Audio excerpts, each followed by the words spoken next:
सरकारी कर्मचारियों और पेंशन भोगियों के लिए केंद्रीय पेंशन लेखा कार्यालय का ताज़ा आदेश। सब्जेक्ट यहाँ पर देख सकते हैं कि delay in first credit of pension into the account of pensioner bar family pension, यानी कि जो पेंशन भोगी हैं उनके खाते में पहली पेंशन का भुगतान किए जाने के संबंध में बहुत सारे ऐसे मामले सामने आते हैं जहाँ पर फिजिकल पीपीओ के अभाव में पेंशनर्स और फैमिली पेंशनर्स की जो पेंशन है वो बैंकों के द्वारा उनके खाते में जमा नहीं की जाती है, जिसकी वजह से पेंशनर्स और फैमिली पेंशनर्स को दिक्कतों का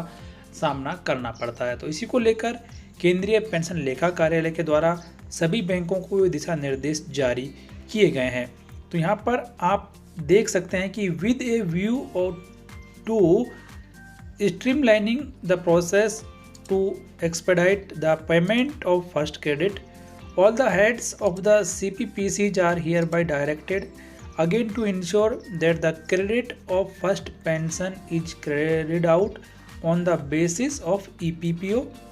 and ESSA as and when received from CPAO, and diligently follow CPAO's instructions given in this regard। यानी कि अब सभी CPPCs को ये दिशा निर्देश दे दिए गए हैं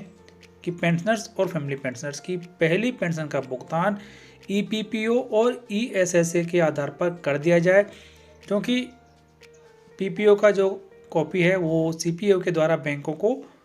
ऑनलाइन भेज दिया जाता है और उसी के आधार पर पेंशन का भुगतान किए जाने के दिशा निर्देश दिए गए हैं। The physical PPO booklet and related documents will continue to be sent to CPPCs until further orders for verification of the pensioners' details, and if any differences are found between the EPPO and manual PPO, the same should be intimated to CPAO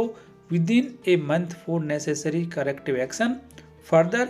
it may also be ensured that the e-scroll for all payment of pension made is submitted on the same day to CPO while intimating RBI। तो अब यहाँ पर ऐसे सरकारी कर्मचारी जो कि retired होने वाले हैं या रिटायर्ड हो चुके हैं जिनकी पेंशन अभी तक नहीं मिली है, उन सबको अब EPPO और ESSA के आधार पर ही बैंकों के द्वारा पेंशन उनके खाते में जमा कर दी जाएगी, क्योंकि CPAO के द्वारा PPO की एक कॉपी पेंशनर्स के ईमेल आईडी पर या उनके व्हाट्सएप नंबर पर भेज दी जाती है और सेम कॉपी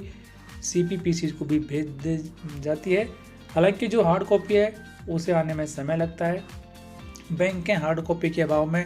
पेंशनर्स को उनकी पेंशन का भुगतान नहीं करती हैं, लेकिन अब इस आदेश के जारी होने के बाद EPPO के आधार पर ही पेंशनर्स और फैमिली पेंशनर्स को उनकी पेंशन का भुगतान बैंकों के द्वारा कर दिया जाएगा। CPAO के द्वारा उठाए गए इस कदम के बारे में आपकी राय कमेंट बॉक्स में लिखकर बताएं। वीडियो को लाइक कर दें, शेयर कर दें आपके दोस्तों के साथ। आदेश की कॉपी हमारे व्हाट्सएप चैनल और हमारी वेबसाइट से प्राप्त करें, जिसका लिंक इस वीडियो के डिस्क्रिप्शन में दिया गया है।